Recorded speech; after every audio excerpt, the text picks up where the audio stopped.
Friends, welcome to my new video. आज हम बात करेंगे ऑल्फैक्शन के बारे में।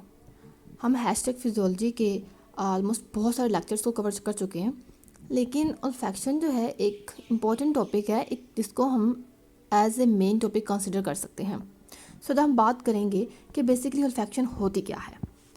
तो सेंस ऑफ स्मेल को हम सिंपली कहते हैं ऑल्फैक्शन, यानी हमारे सूंघने की जो हिस्स होती है, हमारी सूंघने की जो पावर है, ये जो सेंस होती है, इसको हम कहते हैं कि ये ऑल्फैक्शन है। अगर बात करते हैं ऑल्फैक्टरी सिस्टम के बारे में, तो ऑल्फैक्टरी सिस्टम का काम होता है कि उसने स्मेल को सेंस करना होता है, इसलिए हम इस सेंस को बोलते हैं ऑल्फैक्शन।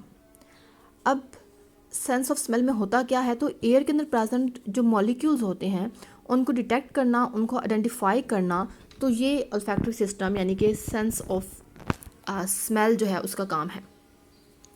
जब एक बार सेंस जो है डिटेक्ट कर लेते हैं सेंसरी ऑर्गन के ऑर्गन लाइक एयर के अंदर कोई मॉलिक्यूल है या वट एवर जो भी स्मेल है, वट काइंड ऑफ स्मेल, तो वो नर्व सिग्नल जो है वो ब्रेन तक जाती है और फिर वो सिग्नल जो है वो प्रोसीड होता है, यानी कि उसके अकॉर्डिंग हमारा ब्रेन जो है वो फिर रिस्पॉन्स शो करता है। ऑर्डर का अगर पाथवे देखें तो दो पाथवे होते हैं ऑर्डर के। एक होता है ऑर्थोनेजल पाथवे, नेजल मीन नाक के जरिए, and retronasal pathway, retro mean मतलब गले के थ्रू। अब इसमें क्या होगा, ऑर्थोनेजल पाथवे में odour that enter nasal passage and are detected by chemical receptor in the nose. अब क्या होता है कि कोई भी ऑर्डर, कोई भी स्मेल जो है हमारे नाक के थ्रू जो हमारी अंदर एंटर करती है, हमारे नोज में एंटर करती है, और जो केमिकल रिसेप्टर्स होते हैं वो नोज के अंदर जो प्रेजेंट होते हैं, ठीक है, वो उसको डिटेक्ट करते हैं कि किस टाइप की स्मेल है। रेट्रोनेजल पाथवे में क्या होता है कि ये थ्रोट के जो थ्रोट को, हमारे गले को हमारी नेजल कैविटी की टॉप के साथ जो है वो क्या करती है, अटैच करती है, कनेक्ट करती है। और इसमें क्या होता है कि अरोमा जो हमारे फूड के अंदर एंटर होता है, जो हम खाते हैं, जब भी हम कोई खाना खाते हैं तो उसमें जो अरोमा होता है उसको बेसिकली ये सेंस करती है। ठीक हो गया, हम कोई मीठा खाएं तो हमें फील होता है वो सेंस ऑफ स्मेल जो होती है, कोई नमकीन खाने से कोई, तो उसकी स्मेल जो है वो इधर से जाती है, ठीक है, थ्रोट वाली साइड से। अगर बात करते हैं ऑल्फैक्टरी एपिथेलियम के बारे में, तो ये 3 सेल टाइप्स के ऊपर कंसिस्ट करती है। First one is basal cell, supporting cell, and the third one is olfactory receptor cell. बात करते हैं बेसल सेल्स के बारे में, तो ये बेसिकली स्टेम सेल्स हैं जिनका काम क्या होता है कि ऑल्फैक्टरी रिसेप्टर सेल्स को फॉर्म करना। ऑल्फैक्टरी रिसेप्टर सेल्स कहाँ से बनते हैं, तो वो बेसल सेल से बनते हैं। Second is supporting cell. Supporting cells क्या करते हैं कि ये रिसेप्टर सेल्स, वो जो बेसल सेल्स हैं, उनके अराउंड जो है स्कैटर्ड फॉर्म में फैले हुए होते हैं, और इसमें बहुत सारी माइक्रोविलाई होती हैं और सिक्रेटरी ग्रैन्यूल्स प्रेजेंट होते हैं इसमें स्पॉटिंग सेल्स के अंदर। अब क्यों ये क्या करते हैं कि ये जो सारे माइक्रोविलाई हैं ये एम्प्टी होते हैं, अपने कंटेंट को एम्प्टी करते हैं म्यूकोजल सरफेस के ऊपर। ठीक हो गया। देन हम बात करते हैं ऑल्फैक्टरी रिसेप्टर सेल्स के बारे में। तो ऑल्फैक्टरी रिसेप्टर सेल्स जो होते हैं ये बाईपोलर न्यूरॉन्स होती हैं, ठीक है। बाईपोलर इसी बोल रहे हैं कि इनके 2 पोल्स होते हैं, न्यूरॉन्स होती हैं, दोनों के पास जो है दोनों साइड्स पे क्या होती है कि एक थिन डेंड्राइटिक रोड होता है जिससे स्पेशलाइज्ड सीलिया जो है वो कंटेन किए होते हैं। ये सीले जो हैं ये जो है ट्रांसडक्शन प्रोवाइड करते हैं ऑर्डर ऑफ स्टिमुलाई के लिए, ठीक है। स्टिमुलाई ऑर्डर के लिए क्या करते हैं कि ये ट्रांसडक्शन सरफेस जो है वो प्रोवाइड करते हैं। ओके जी, मेन बात करते हैं टेस्ट एंड ऑर्डर के बारे में। तो क्योंकि टेस्ट और ऑर्डर जो है वो दूसरे से इंटरकनेक्टेड है, सेंस ऑफ टेस्ट और स्मेल जो है वो दूसरे से रिलेटेड होती हैं, इसलिए क्योंकि सेम टाइप ऑफ रिसेप्टर्स जो हैं इसमें यूज़ होते हैं, और जो सोल्यूशन और एयर के अंदर जो मॉलिक्यूल्स होते हैं वो इसको स्टिमुलेट करते हैं रिसेप्टर्स को।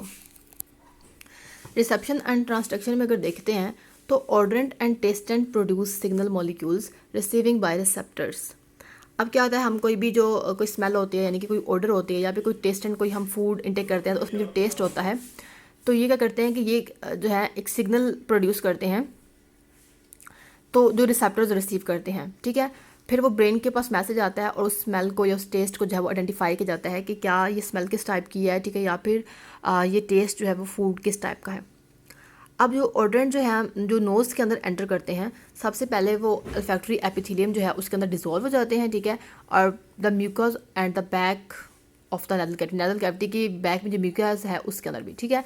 ऑल्फैक्टरी एपिथेलियम के बारे में जो है मैं आपको स्पेशली बता चुकी हूँ। ये आपने देखा था बाईपोलर न्यूरॉन्स, ठीक है, जो लास्ट मैंने सेल्स बताई वो बाईपोलर न्यूरॉन्स इस तरह से थे, ठीक है। तो ये उसकी एक डायग्राम है। देन हम बात आपको बताती हूँ मैं यहाँ पे एक स्केच के बारे में, that is olfactory.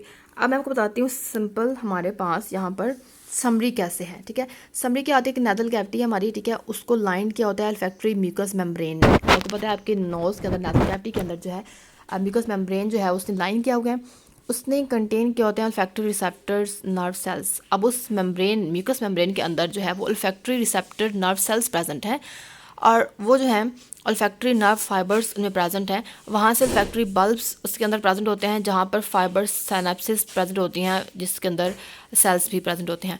olfactory tract वो बनी होती है और वहाँ से olfactory कॉर्टेक्स के अंदर मैसेज आता है, यानी कि प्राइमरी और सेकेंडरी के अंदर के थ्रू मैसेज आता है ब्रेन के पास, और ब्रेन जो है फिर वो at the end response show करता है। ठीक हो गया। देन बेटा बात करते हैं कंपोजिशन के। olfactory एपिथेलियम जो हमने पीछे पढ़ी थी उसकी कंपोजिशन की अगर हम बात करते हैं तो एक न्यूरॉन जो होती है उसके पास थिक डेंड्राइट प्रेजेंट होता है, ठीक है, जिसके ऊपर एक एक्सपेंडेड एंड प्रेजेंट होता है, एक्सपेंड किया होता है एंड होता है जिसको हम बोलते हैं olfactory रोड। अब उस रोड से क्या होता है कि सीलिया बाहर की तरफ निकले होते हैं, म्यूकस की तरफ वो फैले हुए होते हैं। हर रिसेप्टर न्यूरॉन जो होता है उसके पास 10 से 20 सीलिया होते हैं। अब olfactory रिसेप्टर न्यूरॉन्स के जो एक्सोन्स होते हैं वो साइब्रिफॉर्म प्लेट जो है उसको पार्ट्स करते हैं, पार्ट्स मतलब तोड़ते हैं, काटते हैं, जो कि एटमॉइड बोन में प्रेजेंट होती है और olfactory बल्ब के अंदर एंटर कर जाते हैं। उसके बाद जो है ये 5 से 8 हफ्तों के लिए जब ज़िंदा रहते हैं उसके बाद ये न्यूरॉन्स जो हैं ये डाई कर जाते हैं। अगर हम देखते हैं जस्ट अ वेट, ये देखिए मैं अगर आपको दिखाऊं यहाँ पर ग्लैंड के बारे में, म्यूकस प्रोड्यूसिंग ग्लैंड, ठीक है। यहाँ पे म्यूकस आप सोचते होंगे कि म्यूकस कहाँ से कैसे प्रोड्यूस हुआ, तो olfactory म्यूकस मेम्ब्रेन जो होती है वो म्यूकस के अंदर जो है वो कन्वर्ट होती रहती है। आप देखिए मेम्ब्रेन जो है म्यूकस की वो कन्वर्ट होती रहती है म्यूकस के अंदर। अब म्यूकस की अगर हम बात करें तो ये प्रोड्यूस होता है by Bowman's gland. Bowman's gland जो है जो कि म्यूकस को प्रोड्यूस करता है, which are just under the basal lamina of membrane, जो कि मेम्ब्रेन के बेसल लैमिना के अंडर नीचे प्रेजेंट होता है। आप ये डायग्राम में देख रहे होंगे, ये हमारे पास बोमन ग्लैंड है। olfactory एपिथेलियम ये हमारे पास एपिथेलियम होती है, ये बेसल सेल्स बने हुए हैं, ये स्पोर्टिंग सेल्स हैं, और ये रिसेप्टर सेल्स जो कि बाइपोलर होते हैं। ये म्यूकस की लेयर प्रेजेंट है और ये axon of olfactory nerve present है और ये साइब्री फॉर्म प्लेट है, ठीक है। तो ये बोमन ग्लैंड है जहाँ पे म्यूकस जो है वो बेसिकली प्रोड्यूस होता है। ये पूरी नेजल कैविटी आपको शो हो रही है। olfactory बल्ब के बारे में बताऊँ तो एक्सोन जो होते हैं रिसेप्टर्स के वो प्राइमरी डेंड्राइट से जो है वो कंटेक्ट करते हैं, ठीक है, माइट्रल सेल्स के साथ और टॉफ्टेड सेल्स के साथ।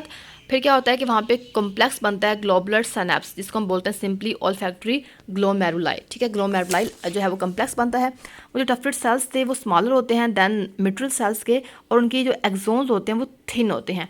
बट बोथ टाइप्स जो होती हैं वो एक्सोन्स सेंड करती हैं olfactory कॉर्टेक्स को मैसेज सेंड करने के लिए।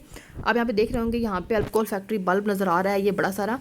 यहाँ पे कोई मिट्रल सेल्स भी इसमें नज़र आ रहे हैं और ये ग्लोमेरुलस कॉम्प्लेक्स भी नज़र आ रहा है। यहाँ पे सिनेप्स भी नज़र आ रहा है। यहाँ पे olfactory रिसेप्टर्स ये वाले रिसेप्टर्स प्रेजेंट हैं और ये इनके सीलियास जो है मैंने कहा था प्रोजेक्ट हुए, ये वो सीलिया हैं, ठीक हो गया। तो ये वो सीलियास प्रोजेक्ट हैं और ये ऑर्डर यानी कि कोई स्मेल जो है जैसी जाएगी सीलिया में तो ये इस तरह से वर्क करेगा। उसके बाद जो olfactory बल्ब्स होते हैं उन्होंने एक और चीज़ कंटेन की होती है, तो दैट इज़ अ पेरीग्लोमेरुलर सेल्स, ठीक है, जो कि इनहिबिटिंग न्यूरॉन्स होती हैं जो ग्लोमेरुलस को एक दूसरे के साथ कनेक्ट करती हैं। अब ग्रैनुलर सेल्स का काम क्या होता है कि ग्रैनुलर सेल्स जो है जिसके पास एक्सोन्स नहीं होता और ये रेसिप्रोकल सिनेप्स बनाती हैं किसके साथ, लेटरल डेंड्राइट्स और जो है मिट्रल और टफ्टेड सेल्स के जो लेटरल डेंड्राइट्स हैं उनके क्या करते हैं कि रेसिप्रोकल सिनेप्सिस बनाते हैं और इनके पास एक्सोन्स नहीं होते। इन सिनेप्सिस में क्या होता है कि मिट्रल और टफ्टेड सेल्स जो है वो एक्साइट करते हैं ग्रैन्यूल सेल्स को, किस तरह से एक ग्लूटामाइन जो है एक केमिकल को रिलीज़ करते हैं जिसके रिजल्ट में वो एक्साइट हो जाते हैं, ठीक हो गया। तो यहाँ बात करते हैं कि फिर क्या होता है जो ग्रैनुल सेल्स होते हैं इन टर्न वो जो रिलीजिंग गाबा होता है उसको केमिकल है उसको इनहिबिट कर देता है। यहाँ पे लास्ट पे आपको स्केच दिखाती हूँ olfactory पैथवे का। olfactory रिसेप्टर सेल्स जो हैं वो olfactory उसमें नर्व्स प्रेजेंट होती हैं, उसके अंदर बल्ब प्रेजेंट है, फिर वहाँ से ट्रैक बनी होती है olfactory की जो मेडियल olfactory एरिया है और एक कहता है लेटरल olfactory एरिया, दो एरिया होते हैं। अगर मेडियल में देखें तो सेप्टा निकुलाई प्रेजेंट है, वहाँ पे हाइपोथैलेमस को मैसेज किया जो कि ओल्ड olfactory सिस्टम है, मोटिवेशनल और इमोशनल एस्पेक्ट्स ऑफ स्मेल इस एरिया में जाएंगे। यहाँ पे क्या होगा लेटरल के अंदर के जो है प्री पायरिफॉर्म कॉर्टेक्स होगा और थैलेमस होगा। यहाँ पे इसके अंदर एमिडेला जो है उसके अंदर हिप्पोकैम्पस का जो पार्ट है लिम्बिक सिस्टम वो लेस ओल्ड olfactory सिस्टम है लेकिन ओल्ड है, तो यहाँ पे ऑर्डर मेमोरी होती है। लेकिन थैलेमस के अंदर ऑर्बिटल फ्रंटल सर्विक्स प्रेजेंट है, वहाँ पे न्यू ये क्योंकि न्यू सिस्टम है थैलेमस के अंदर, ये क्या होगा कॉन्शियस परसेप्शन होगी स्मेल की, एनी टाइप ऑफ स्मेल जो है इसको ये सिंपली जो है वो जल्दी जो है वो ले लेता है, कंसिस्ट करता है।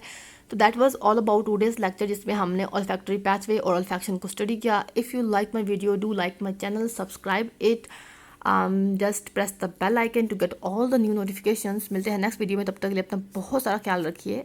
अल्लाह हाफिज़, फ़ी अमान अल्लाह।